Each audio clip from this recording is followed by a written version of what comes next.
जिंदाबाद कांग्रेस पार्टी जिंदाबाद कांग्रेस पार्टी ఈరోజు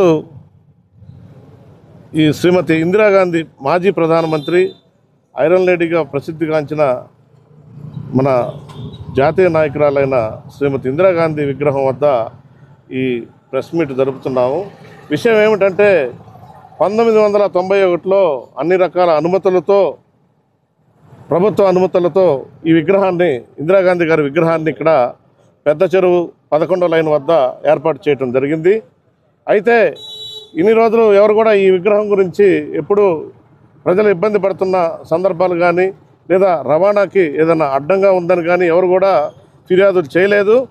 కాబట్టి ఎవరికీ అడ్డం లేదు. కాబట్టి ఇందిరాగాంధీ గారి విగ్రహం 35 సంవత్సరాల నుంచి ఇక్కడ ఉంది.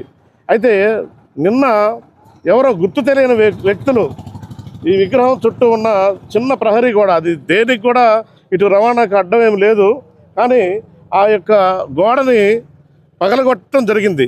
మరి గోడ పగలగొడతారో లేకపోతే ఇంకేదన్నా పగలగొడతారో అర్థం కాని పరిస్థితుల్లో ఉంది. కాబట్టి మరి ఎవరో గుర్తు తెలియని వ్యక్తులు అని చెప్పి చెబుతున్నారు. ఎందుకంటే మున్సిపల్ అథారిటీస్ వారికి ఫోన్ చేసి అడిగితే వారు మాకు సంబంధం లేదంటున్నారు. మరి సంబంధం లేదు అన్నప్పుడు మరి ఖచ్చితంగా దీని మీద మేము పోలీస్ కేసు ద్వారా ఎవరు నిందితులు ఇది పగలగొట్టారు అని చెప్పి ఫైండ్ అవుట్ చేయడానికి ప్రయత్నం చేసే దానికోసం క్రిమినల్ కేసు పెట్టబోతున్నాం.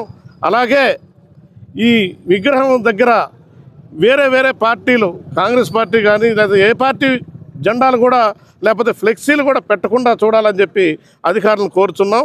అలాగే ప్రైవేటు వ్యక్తులు కూడా వారి పుట్టినరోజులకి అలాగే ఇంకేదైనా ఫంక్షన్లకు కూడా ఇందిరాగాంధీ గారి ముఖానికి అడ్డంగా కూడా ఫ్లెక్సీలు కడుతున్నారు.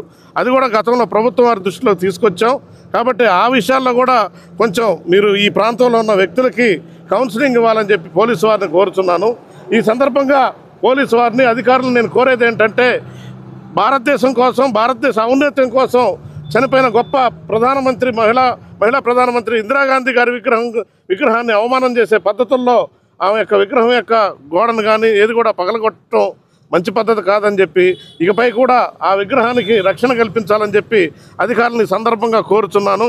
సెలవు.